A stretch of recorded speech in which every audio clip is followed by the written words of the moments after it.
Note करो लिबास कैसा पहनना चाहिए।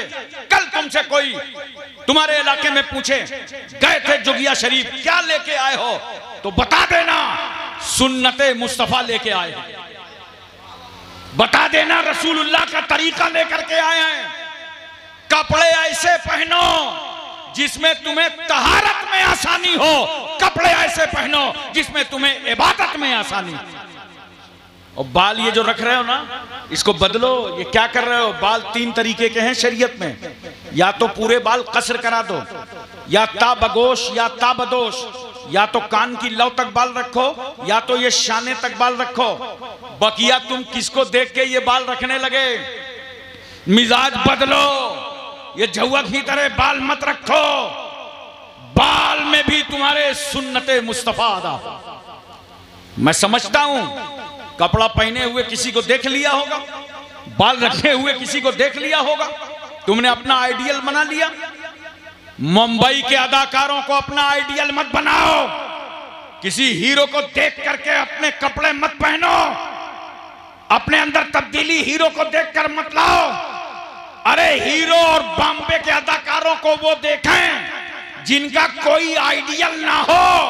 हमारे आइडियल तो हजरत महबूब मिल्लत है, हमारे आइडियल ख्वाजा गरीब नवाज हैं, गौसे आजम हैं, हमारे आइडियल सैयदना सिद्दीक अकबर हैं, फारूक आजम हैं, उस्मान गनी हैं, मौला अली हैं, हजरत साद हैं, सईद हैं, Talha, Zubair, Ammar, Buzar, Khalid bin Walid, Abu Ubaida bin Jarrah, Abdurrahman bin Auf, Suhaib Rumi, Salman Farsi, Bilal Habshi, हजरत अनस, अबू हुरैरा, अबू दरदा। हमारे आइडियल कुतुबुद्दीन बख्तियार की महबूब इलाही साबिर कलियारी, जिंदा शाह मदारवारी से देवा, मखदूमे के चौचा, मखदूमे जजमऊ, नसीरुद्दीन चिराग देहलवी, शाह जमालुल्लाह रामपुरी, मुनव्वर अली शाह इलाहाबादी, शरफुद्दीन याहया मुन्नरी, अलाउल हक पंडवी, अखी सिराजुद्दीन, मखदूमे माहिम, बाबा बाहुद्दीन, बाबा ताजुद्दीन, मखदूम शमीना, सैयद सालार, मसूद गाजी, सरकारे महरेरा।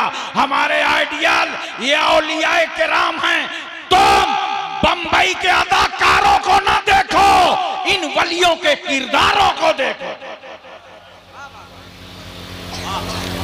तो मैं अर्ज कर रहा था, पानी पीते हो जो जोर से बोलो, बैठ के सारा पानी बैठ कर, और अगर कोई हाजी साहब आबे जमजम ला के दे दे तो खड़े हो जाते। मैंने कहा यार सारा पानी तो बैठ के आबे जमजम खड़े हो के। अच्छा सुन्नियो, तुम आबे जमजम खड़े हो के पियो तो मुझे कोई हैरत नहीं है। मुझे ताज्जुब तो उन लोगों पर है जो नबी के लिए नहीं खड़े होते, पानी के लिए खड़े हो जाते हैं, पानी के लिए खड़े हो जाते हैं। तवज्जो कीजिए जरा सा।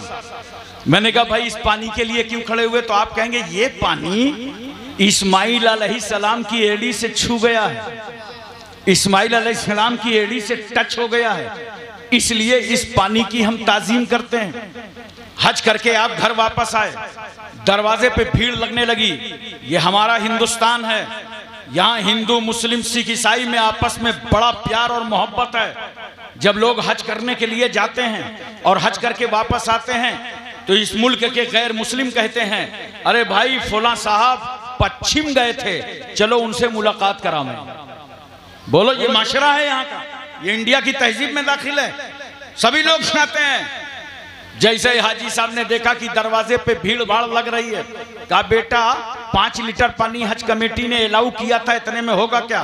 ताप हैंड पाइप का पानी लाओ, एक ड्रम में डाल दो, नगर पालिका का पानी ले लो, ड्रम में डाल दो, उसी में आबे जमजम मिला दो। 5 लीटर को एक ड्रम बना दिया गया। अब जो आता जा रहा है वो खड़े होके पीता जा रहा है। मैंने कहा भाई आबे जमजम को पीते खड़े होके तो बात समझ में आती, ये जोगिया शरीफ वाले पानी के लिए क्यों खड़े हो गए, ये खगड़िया वाले पानी के लिए क्यों खड़े हो गए?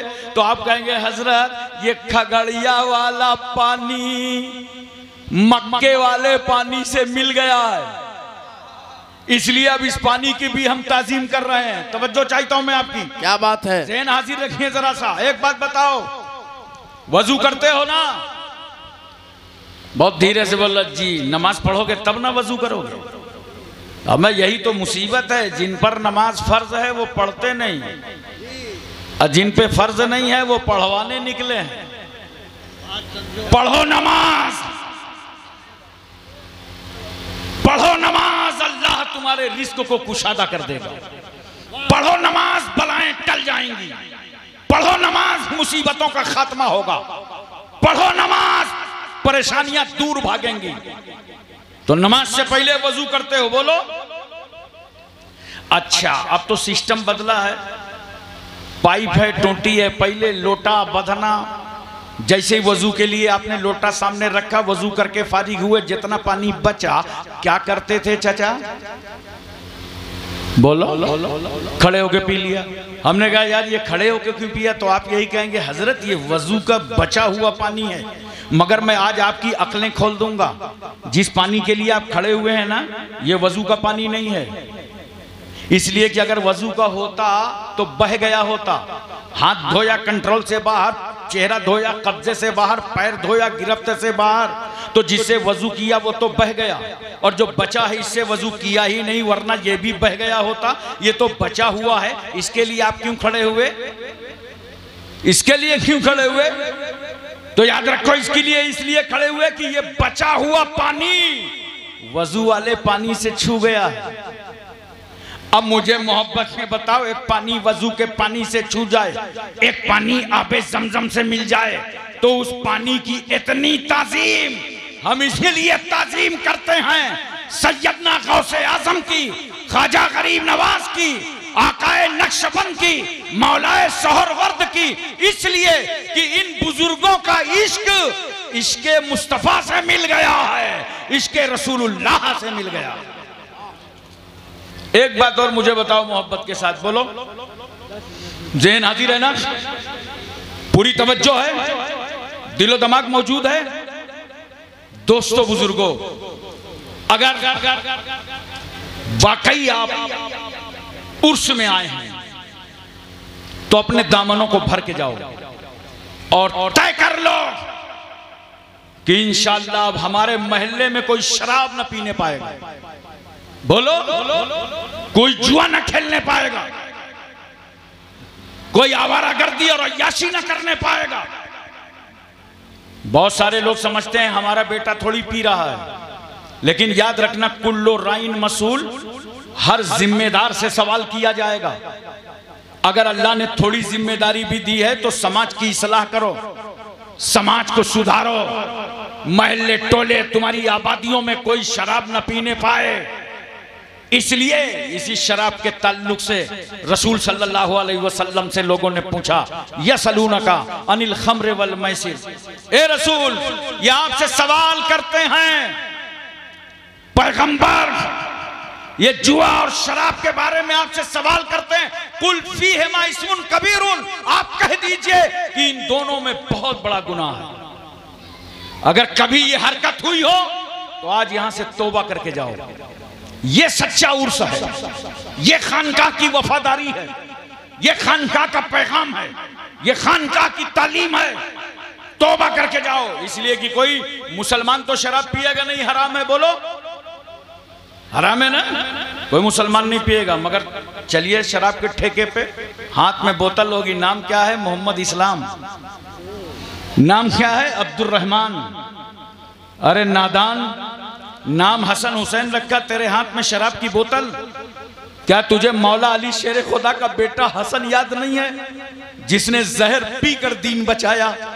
क्या फातिमा का लाल तुझे हुसैन याद नहीं है, जिसने सर कटाकर इस्लाम बचाया? तूने इस्लामी नाम रखकर मुसलमान के घर में पैदा होकर इस्लाम की अजमतों का मजाक उड़ा रहे हो। तौबा करो, ताइब हो जाओ। अल्लाह तुमसे जर्रे जर्रे कतरे कतरे लैलो नहार सुबह शाम जिंदगी बंदगी का हिसाब लेगा। अच्छा, आपने शराबी को देखा होगा कि शराब पीने के बाद कभी बीच रोड में नहीं मिलेगा, खसक खसक के किनारे। वो जानता है ना कि उधर से अगर अंकल जी आ रहे होंगे तो काम तमाम हो जाएगा। और नाली के किनारे लेटा हुआ है, मुंह खुला है। ऐसे मौके से मोहल्ले का कोई कुत्ता निकला तो नगर पालिका का कितना शुक्रिया अदा करेगा कि ऐसे तो मैन होल ढूंढना पड़ता था, यहाँ तो खुला खुलाया है और चंद नापाक तत्वों से आपका स्वागत करके चला गया, तो आप क्या कर लेंगे? अरे नादान, तूने ऐसी क्यों पी ली जिसे पीकर तुझे नाली में लेटना पड़ा? अरे पीना था तो फिर उर्से महमूदी में आकर वो शराबे मोहब्बत पीता जिसे पीकर नाली में नजर ना आता, ख्वाजा की गली में नजर आता। वाह वाह वाह वाह, क्या बात है, जिंदाबाद जिंदाबाद। अच्छा एक बात मुझको बताइए, सड़क देखा? सड़क जिस पर चले ट्रक बिल्कुल बेधड़क, ड्राइवर चला रहा है, जहां ड्राइवर ने देखा कि सामने है ठेका, फौरन गाड़ी रोका, कंडक्टर था लेटा, उसकी पीठ ठोका, बोला उठ बेटा, आ गया ठेका। अब कंडक्टर जल्दी से एक लाल अंगूछा लेके उतरा, नीचे आया, देखा इधर होटल उधर होटल, बीच में है बोतल, नापाक कतरों को खरीदा, गिलास में उंडेला, ड्राइवर के पास पहुंचा, बोला गुरु हो जाओ शुरू। ड्राइवर ने कहा अबे भाग। का क्या हुआ? गाड़ी तुमने रोका, पैसे तुमने दिए, शराब तुमने मंगाई। कहा हाँ, जब गाड़ी रोका था तो मोटर मालिक सो रहा था, ये अभी अभी जाग उठा, इसके सामने मत पीना वरना दोनों का हिसाब हो जाएगा। 20 लाख की गाड़ी कोई हमारे हाथ में न देगा, शराबी को चलाने के लिए कोई गाड़ी नहीं दे सकता, भाग वापस जा। मैं पूछना चाहता हूं नौजवानों, एक मामूली सा ड्राइवर जिसको मोटर मालिक से 15,000 रुपए महीने लेना था, उस ड्राइवर के दिल में मोटर मालिक का इतना खौफ, इतना डर कि अपने मालिक के सामने शराब न पी सका। मैं तुम्हें बताऊं, जब तुम शराब की बोतल लेकर बंद कमरे में माँ बाप से छुपकर, बाल बच्चों से बचकर, समाज से हटकर, दरवाजे बंद करके, खिड़कियां लॉक करके ये नापाक कतरे अपने होंठ पर डालते हो, तो सुनो, उस अंधेरे कमरे में माँ बाप नहीं देखते, मगर वहां भी तुम्हारा परवरदिगार देखता है।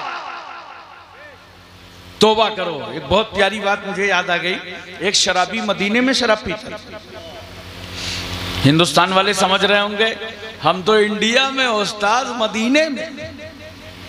और दौर किसका? अमीरुल मोमिनीन हजरत उमर इब्न खत्ताब का। एक दिन शराब की एक बोतल लेकर के एक गली से निकल रहा था, उधर से हजरत उमर आ रहे थे। उमर ने देख लिया, शराबी को रोक लिया, कहा ठहर जा। रुक गया। मैंने कहा यार शराबी तुझे हुआ क्या?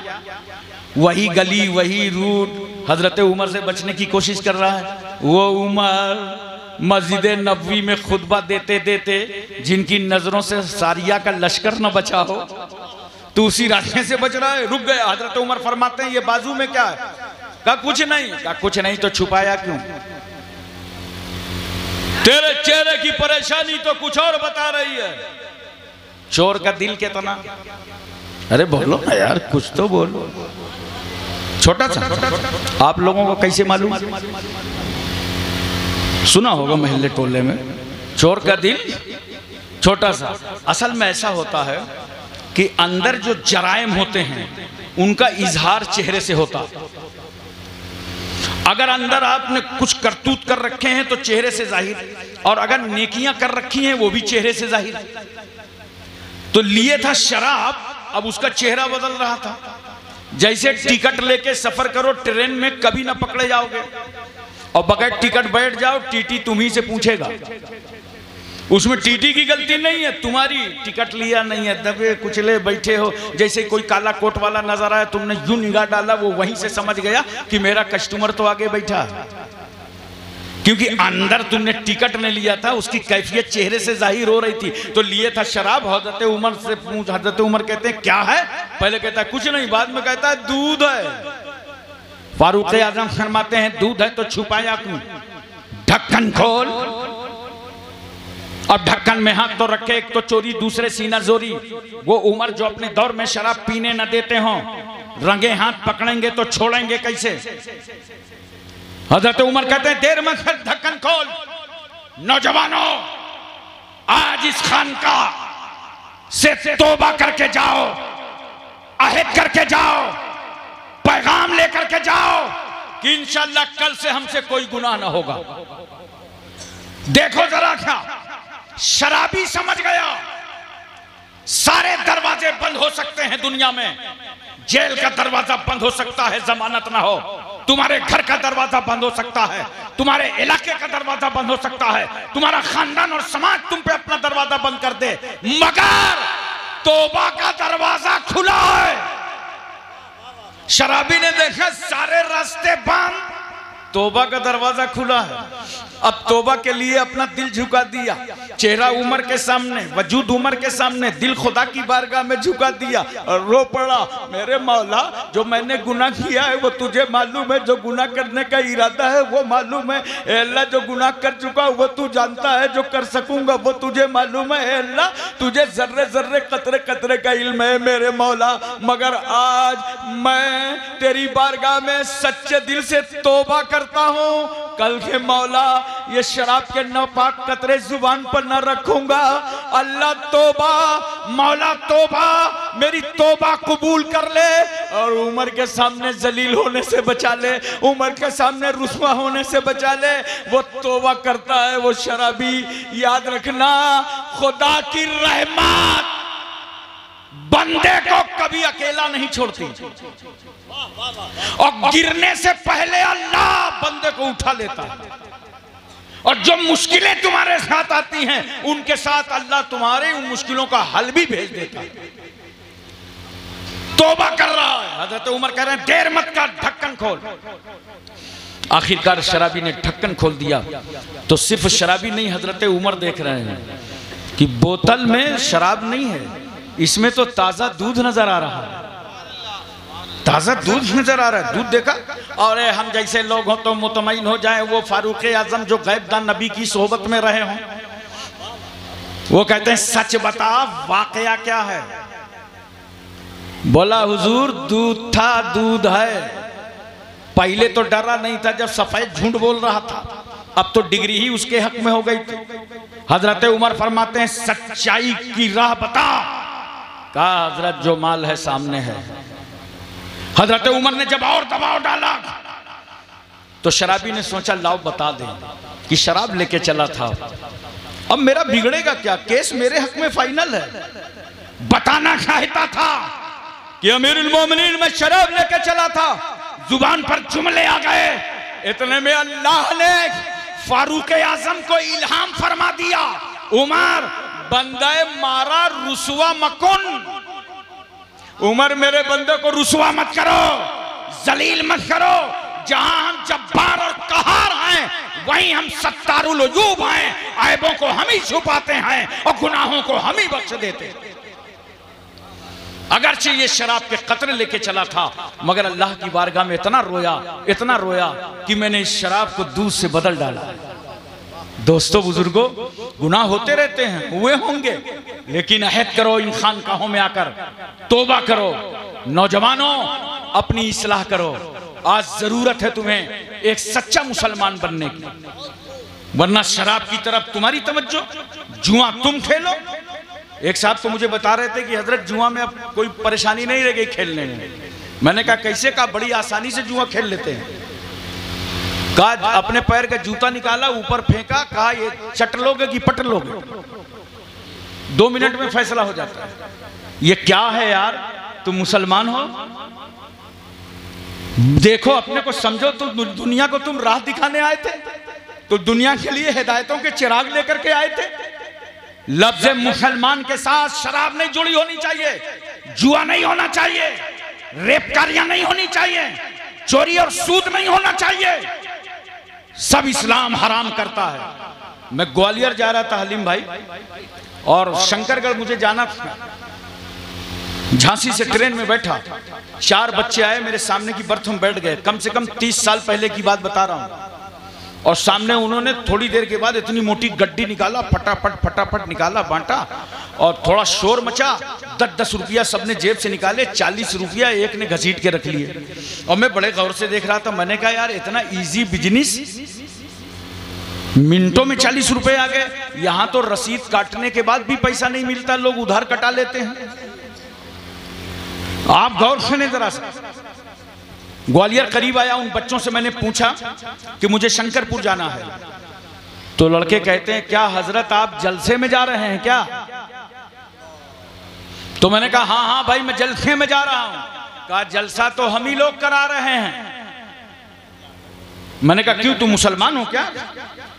अरे बोला पक्का मुसलमान, अब्बा मुसलमान, अम्मा मुसलमान, हम सब मुसलमान हैं। आपने हमको मुसलमान नहीं समझा? मैंने कहा मैं तुमको कैसे मुसलमान समझता? तुम जुआ खेल रहे थे, जुआ के पत्ते तुम्हारे हाथों में थे और ट्रेन खड़ी हुई, तुम खड़े खड़े पेशाब कर रहे थे। सरकार सल्लल्लाहु अलैहि वसल्लम ने फरमाया इस्तंज़िहु अनिल बौल फ़इन्नहु आम्मतु अज़ाबिल क़ब्र मिन्हु। ऐ लोगों बचो पेशाब की छींटों से, आम तौर से अज़ाबे क़ब्र इसी से होता है। नौजवानों पाक रहो, अपने आप को बचाओ, अपनी हिफाजत करो। मैंने कहा मैं कैसे जानूं तुम मुसलमानों खड़े खड़े पेशाब कर रहे थे, खड़े खड़े पानी पी रहे थे? एक ने कहा बड़ा जिद्दी मौलवी है, मानेगा नहीं।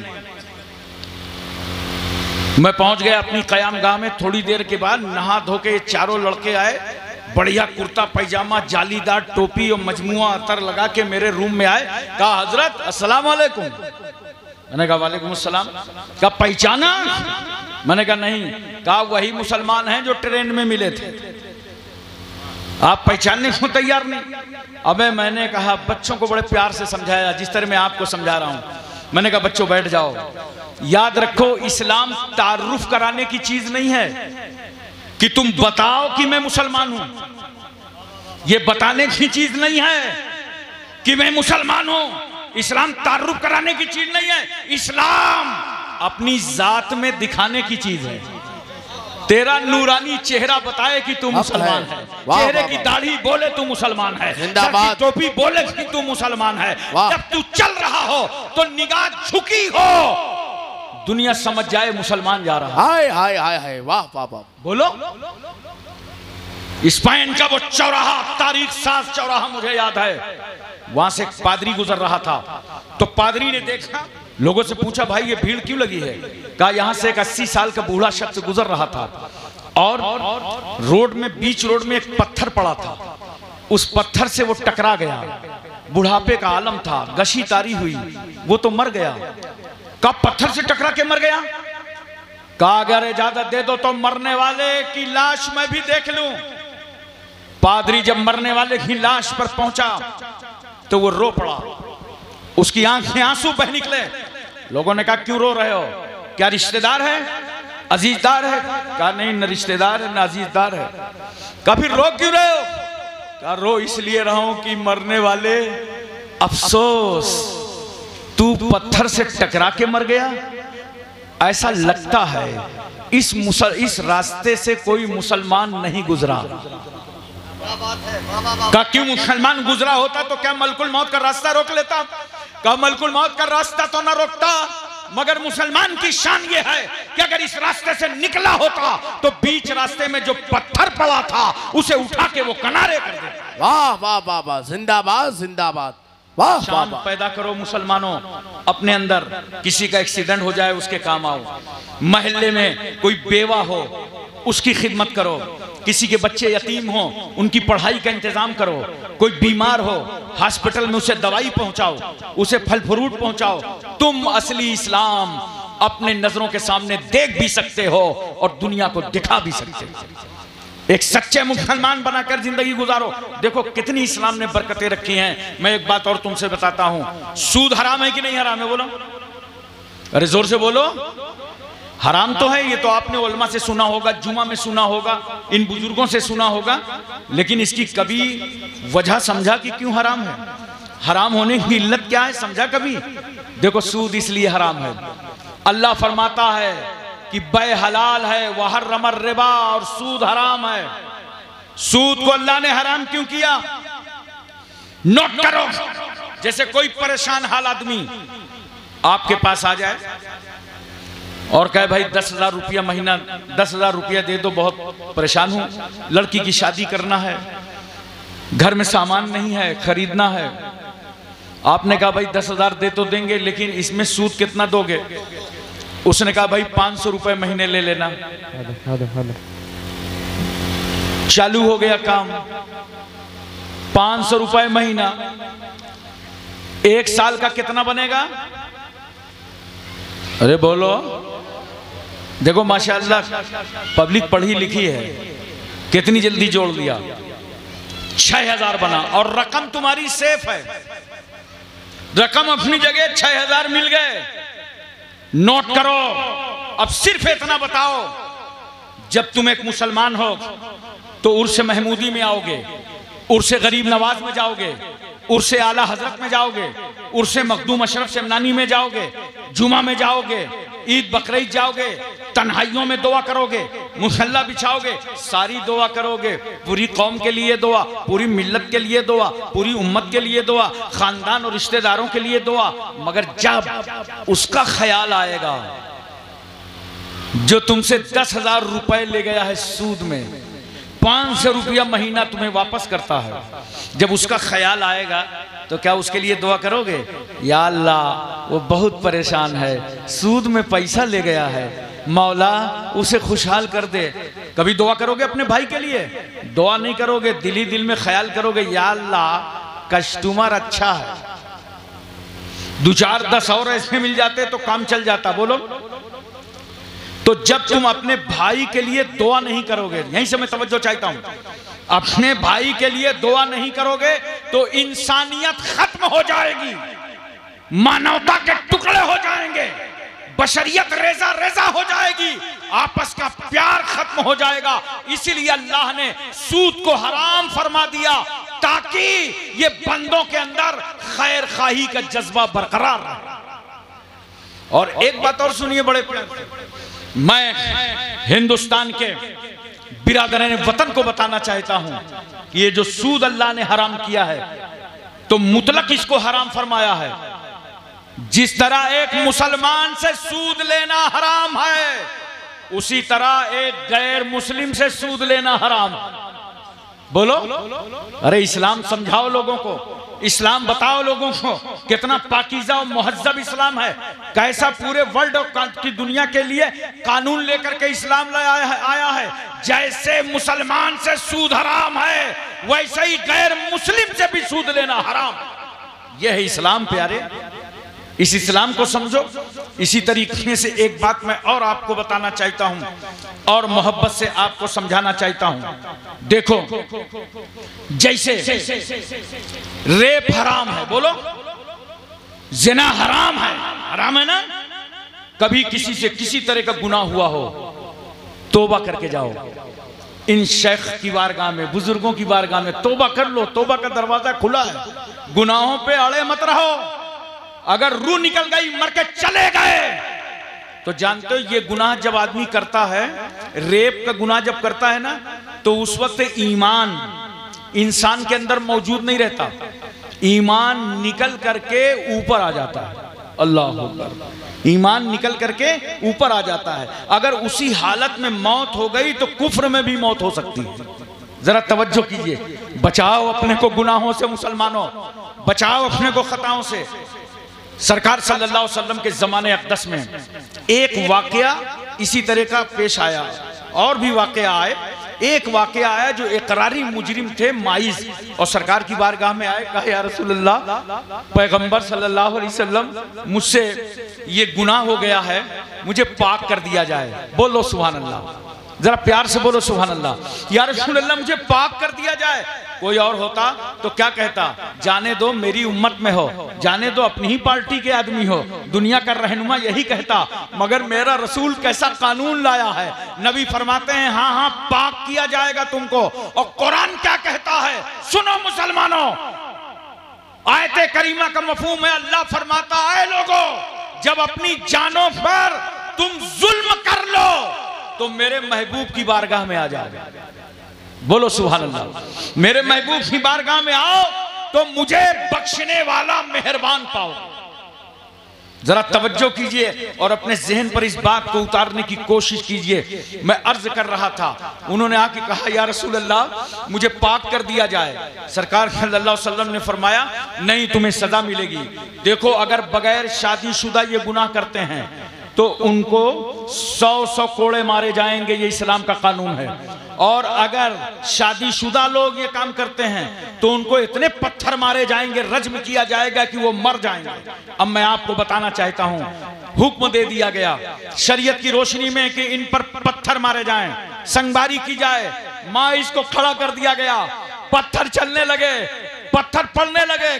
आगे से पत्थर पड़ता है, वो तौबा करते हैं, सब्र करते हैं, अल्लाह की बारगाह में चीख चीख कर तौबा करते हैं। पीछे से पत्थर आता है, तौबा करते हैं, दाएं से पत्थर आता है, तौबा करते हैं, बाएं से पत्थर आता है, तौबा करते हैं। चीख पड़े, जब तक उनसे बर्दाश्त होता रहा, पत्थर खा के सब्र करते रहे। और जब नाकाबिले बर्दाश्त हो गया तो माइस खिश्तबारियों के दरमियान से निकल पड़े। जब आगे निकले, आगे पहुंचे तो इन लोगों ने दौड़ाया और इतने पत्थर मारे कि माइस का इंतकाल हो गया।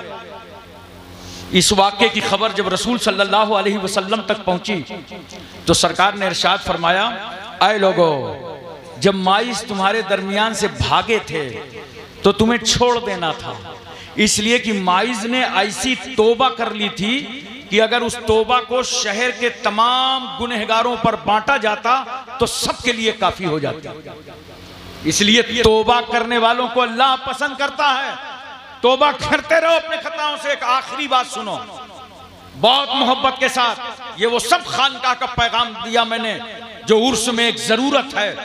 और कल आप अपने अपने इलाकों में जाएं, अपने अपने सूबों में जाएं, अपने शहरों में जाएं और लोग पूछें खानकाह से क्या लाए हो, तो आप बता देना गुनाहों से तौबा करके आ गए। अब हमारी एक अच्छी जिंदगी गुजरेगी, हमारी एक उम्दा जिंदगी गुजरेगी। आज दो चीजें, दो भाइयों की बहुत अहम है समाज में। देख लो जरा से क्या फितना चल रहा है, मालूम है? दो भाइयों के झगड़े। अगर जमीन जायदाद का बंटवारा हो तो इतना बंटवारा कि आधी आधी चादर बांट लेते हैं। शहरों में चले जाओ तो सुबह सगे भाई पानी भरने में लड़ते हैं, मैं पहले पानी लूंगा, वो कहता है मैं पहले पानी लूंगा। जमीन जायदाद के बंटवारे में इतनी लड़ाई कि पुलिस थाना तक होता है। पुलिस चौकी पे दोनों सगे भाई बैठे हैं, एक भाई गाली दे रहा है बड़े वाले को, बड़े वाला दे रहा है छोटे वाले को। घूम के गाली माँ को जा रही है, घूम कर गाली बाप को जा रही है, और उसे होश नहीं है मैं किसे गाली दे रहा हूं। चंद टकों की लालच में, चंद पैसों के चक्कर में तूने अपनी माँ को गाली दे दिया, अपने बाप को गाली दे दिया, अपना वजूद न समझ सका कि किससे झगड़ा हो रहा है। इस भाई ने और मैंने एक छाती का दूध पिया है, दोनों भाइयों ने एक पेट में परवरिश पाया है, दोनों भाइयों में एक ही माँ बाप का नुतफा नजर आ रहा है। जंग करने वालों, आपस में लड़ने वालों, मेरी एक बात सिर्फ समझ लो। देखो कूफे की जमीन पर हजरत मुस्लिम रदियल्लाहु ताला अन्हु की शहादत हो गई, और जब उनके दोनों बच्चे मोहम्मद और इब्राहिम को हारिस नामी शख्स ने अपनी गिरफ्त में ले लिया और सवारी पर लाकर उनको इस तरह रखा और लादा जैसे सामान रखा जाता हो, और दोनों शहजादों को दरिया फुरात के किनारे ले गया, तलवार निकाला और निकाल करके बड़े बच्चे की तरफ बढ़ा। छोटा बच्चा खड़ा हुआ था और तलवार लेकर उसकी गर्दन मारना चाहता था। इतने में छोटे भाई ने पुकार के कहा, नादान, अगर तू खून का प्यासा है तो सुन, मेरी नजरों के सामने मेरे बड़े भाई का कत्ल मत कर। अगर खून चाहिए तो मैं छोटा होकर तुझे अपनी गर्दन देने के लिए राजी। गुजारिश है कि जल्द से जल्द खानकाह के सामने पहुंचे। तवज्जो कीजिए जरा से। रज़ाकार हज़रात से गुजारिश कि खानकाह के सामने हजरत, तवज्जो कीजिए जरा सा और ज़हन में इस बात को रखिए। उसने तलवार का रुख बदल दिया, छोटे भाई की तरफ कर लिया। बड़े ने तड़प के कहा, नादान, खबरदार, बड़े की मौजूदगी में छोटी की गर्दन मत काटना, मैं अपना गला देने को हाजिर हूं। इतने में दोनों बच्चे रो पड़े, रोते रोते दोनों की गर्दनें मिल गईं, गला गले से मिल गया, लगता था खून खून से मिल गया, नसें नसों से मिल गईं, गुरूब से मिल गया। उस जालिम ने तलवार उठाया और तलवार उठाकर एक साथ ही तलवार मारा। दोनों बच्चों की शहादत हो गई। इन्ना लिल्लाहि व इन्ना इलैहि राजिऊन। मगर जोगिया शरीफ की खानकाह में अपने अपने इलाकों से आने वालों, दोनों इमाम मुस्लिम के बच्चे शहीद तो हो गए, मगर शहीद होते होते नाना जान की उम्मत को एक पैगाम दे गए कि मरना तो है, शहीद तो होना है, मगर सीख लो मुस्लिम के बच्चों से कि एक भाई को दूसरे भाई पर किस तरह कुर्बान होना चाहिए, एक भाई को दूसरे भाई पर किस तरह निसार होना चाहिए। अगर भाई भाई में दुश्मनी चल रही हो तो आज सुनो, जो छोटा है अगर वाकई वो उर्स का फैज चाहता है तो वापस होकर अपने बड़े भाई को सलाम करे, अपने बड़े भाई की ताजीम करे, और अगर तुम बड़े हो तो अपने छोटे भाई पर शफकत करो। ये तुम्हें इस्लाम सिखा रहा है, ये तुम्हें खानकाह सिखा रही है। व आखिर दावाना अनिल हम्दुलिल्लाहि रब्बिल आलमीन। अस्सलाम।